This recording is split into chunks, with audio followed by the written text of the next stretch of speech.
Welcome to the deep dive. Today, we're jumping into a really specific year, 1951 in the United States. Yeah, fascinating snapshot. It's right in that post-war period. Exactly. It feels like a real crossroads, doesn't it? You've got this booming economy, but also these, big cultural shifts happening, and the political scene is, well, complicated. Right. And our mission here really is to kind of unpack that. We'll pull out the key nuggets from the sources we've looked at, give you a bit of a shortcut to understanding what made 1951 tick. A shortcut. I like that. Yeah. Yeah. Because digging into these details, you really start to grasp the feeling of the era, that mix of resilience, definite optimism, but also some underlying fear. Okay, so where should we begin? The economy feels like a good starting point. That growth seems pretty central. Absolutely. 1951, things were definitely on the upswing for a lot of Americans.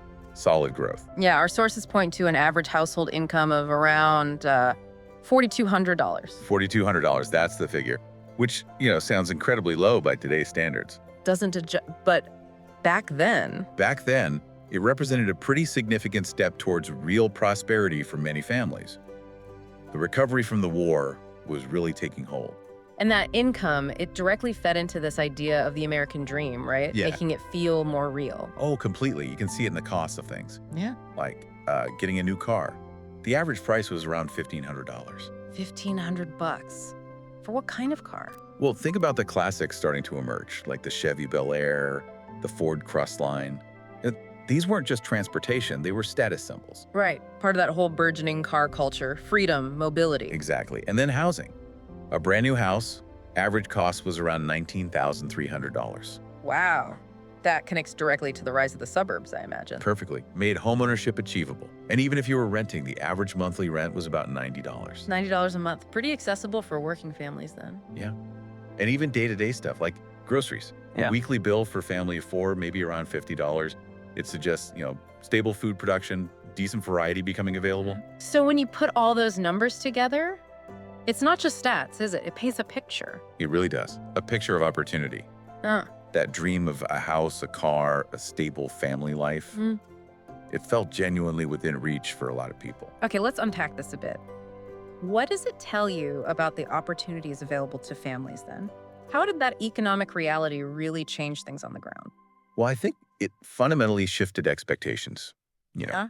Families could genuinely plan for a future with more stability, maybe some upward mobility, things that might have felt out of reach just 10 years before. Right. And having access to homes, to cars, wasn't just about owning stuff. It was about creating a lifestyle, that whole suburban ideal, comfort, independence. That became the template. And this economic confidence, it kind of freed people up to focus more on domestic life, maybe some leisure, even with those bigger global worries kind of humming in the background. Which is a good transition, actually, because it wasn't all just, shiny new appliances and optimism. The political climate was tense. Definitely tense. The Cold War was casting a long shadow. And domestically, civil rights issues were simmering, though maybe not boiling over quite yet in '51. But the immediate thing was the Korean War. Right, that was front and center. Absolutely central. U.S. troops were heavily involved, part of that UN force fighting against North Korean and later Chinese forces. It was the front line of this new global ideological battle. And the government's main focus, driven by that, was containing communism. That was the doctrine. Containment. And it shaped everything: foreign policy, sure, but also national security here at home. Which leads us to the domestic side of things. Right, so the Korean War is dominating the headlines, the casualty reports.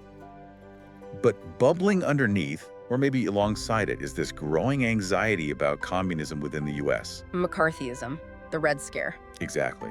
Senator McCarthy's investigations, the accusations, really fostered this pervasive atmosphere of fear, suspicion. Affecting people's jobs, their lives. Oh, yeah.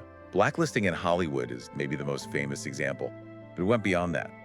Government, education, people becoming afraid to speak out, even questioning their neighbors. What's fascinating here is how those external conflicts and internal anxieties intertwine to define the national mood.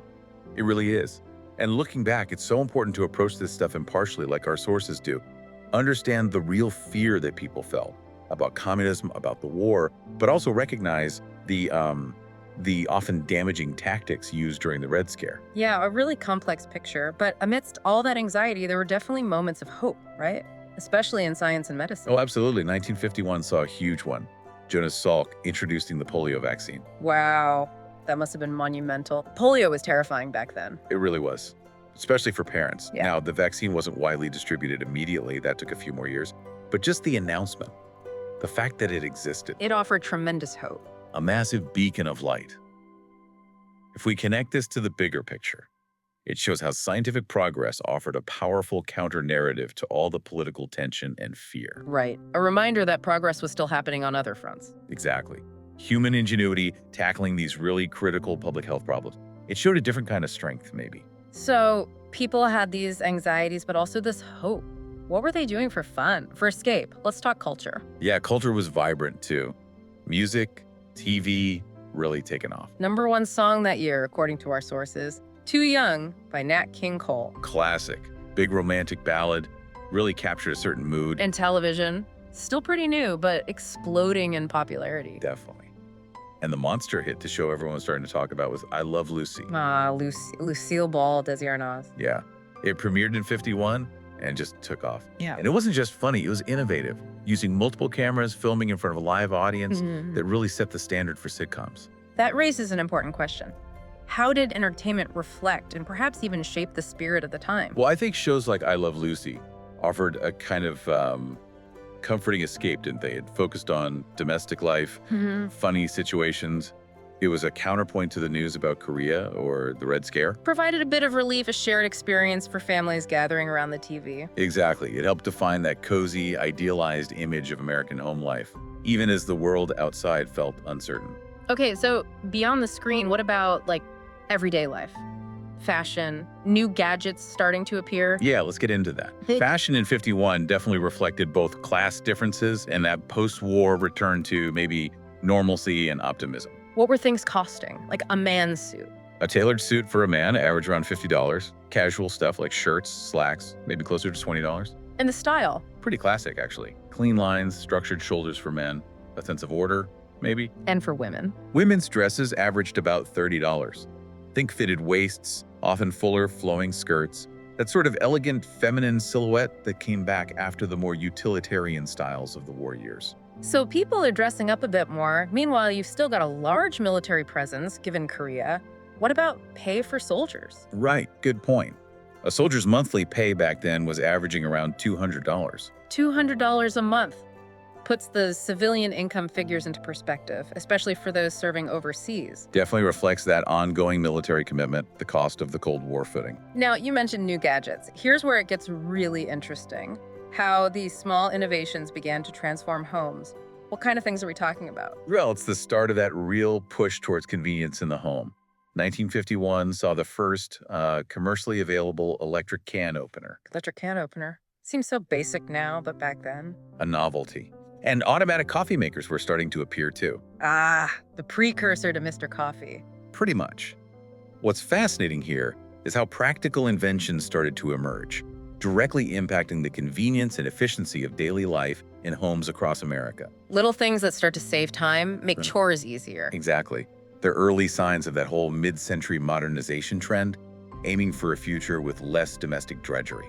It feeds into that overall sense of progress and comfort. So if we try to tie all these different threads together, the economy, the politics, the fear, the hope, the culture, the little inventions, what does it all mean? How should we think about 1951 looking back? Well, I think it's clear it wasn't just another year. It was genuinely transformative. You see this incredible resilience, this optimism driving the economy and culture. Right. But it's existing right alongside these really deep anxieties about the Cold War, about communism, about the future.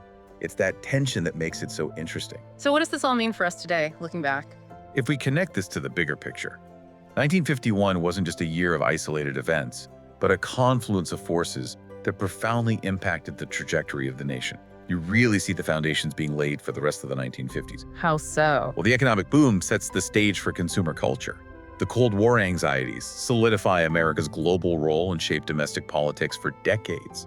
The medical breakthroughs change public health. The cultural shifts, like TV's rise, reshape how Americans connect and see themselves. It all kind of comes together in 51, setting the stage. Precisely. It shaped modern America in ways we're probably still grappling with. So as you reflect on 1951, maybe consider how that strange mix, prosperity and tension, hope and fear, wanting comfort but facing global conflict, how that really laid the groundwork for so much that came after. What echoes of 1951 do you still see in the world around you today? Maybe in how we talk about security or what we expect from technology or even just our entertainment. Yeah, and that raises an important question, doesn't it? How do the decisions made, the trends started, the fears felt in a single year like 1951 continue to echo? How do they still shape our ideas about progress, about what makes us feel secure, about what everyday life should look like? Something to think about. It really shows how looking closely at one year can tell you so much about the bigger story. Absolutely. History isn't just in the past. It's kind of always with us, shaping the present.